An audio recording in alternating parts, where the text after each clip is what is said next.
আজকে যেহেতু জুলাই মাসে আমরা এই জুলাই আন্দোলনের প্রসঙ্গ আসে, নারায়ণগঞ্জ শহরে হাজীগঞ্জ এলাকায় জুলাই শহীদ স্মৃতিস্তম্ভে আগুন দিয়েছে দুর্বৃত্তরা।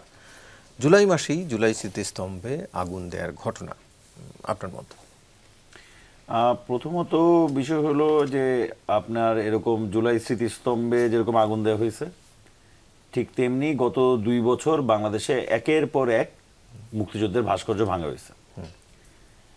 এবং এটা এমন না যে শুধু ইন্টারিম আমলে, ঠিক কিছুদিন আগে ঝিনাইদহে আমাদের বীরশ্রেষ্ঠ হামিদুর রহমানের ভাস্কর্য ভাঙ্গা হচ্ছে, কোথায় সরানো হচ্ছে জেলা প্রশাসক জানেন না, ইউএনও জানেন না, লোকাল এমপি জানেন না, সড়ক ব্যবস্থাপনা মানে কেউ জানে না, কিন্তু সরকারি কাজ চলতেছে। ফলে বাংলাদেশে যে এই রাজনীতিটা কারা করতে চায় এটা তো আমরা খুব সহজে বুঝি, কিন্তু আমাদের দুর্ভাগ্য হইল যে আমরা আসলে আন্দোলনগুলোকে নিয়ে এমনভাবে একটা রাজনৈতিক ন্যারেটিভ তৈরি করতে, মানে কি দুই আমলের যারা শত্রু তারাই এটি করছে বলে আপনি মেন করছেন? এইটা তো দেখেন, আমি যদি খুব সহজভাবে বলি যে বাংলাদেশে জুলাই অভ্যুত্থানের একটা স্মৃতিস্তম্ভ তে আগুন দেওয়ার প্রয়োজনটা আসলে কার? ঠিক যেমনটা করে আসলে মুক্তিযুদ্ধের ভাস্কর্য ভাঙার প্রয়োজনটা আসলে কার? কে তার হিস্ট্রি লুকাইতে চায়, কে তার হিস্ট্রি ধামাচাপা দিতে চায়?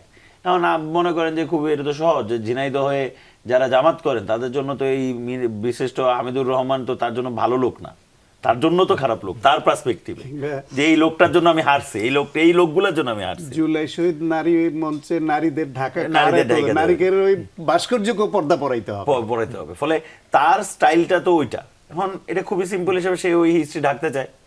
আবার আওয়ামী লীগও মনে করেন যে তার যে 24-এর হিস্ট্রি বা গত 17 বছরের তার যে কার্যকলাপ সেটা লুকাইতে চায়। কিন্তু মজার বিষয় হলো যে আপনি এগুলো কোনো কিছু কইরাই আপনি আসলে তো সত্য লুকাইতে পারবেন না। জামাতও যেমন গণহত্যার দায় থেকে এড়াইতে পারবে না, আওয়ামী লীগও তো তার আজীবনে, মানে যদি মনে করেন আমি ধরে নিলাম, যেহেতু ধরে নেওয়ার বিষয় না, যেহেতু বাংলাদেশের জামাত রাজনীতি করতে পারছে, ফলে আওয়ামী লীগ কোনো একদিন রাজনীতি করবে না এটা বলার মতো সাহস আসলে আমার নাই।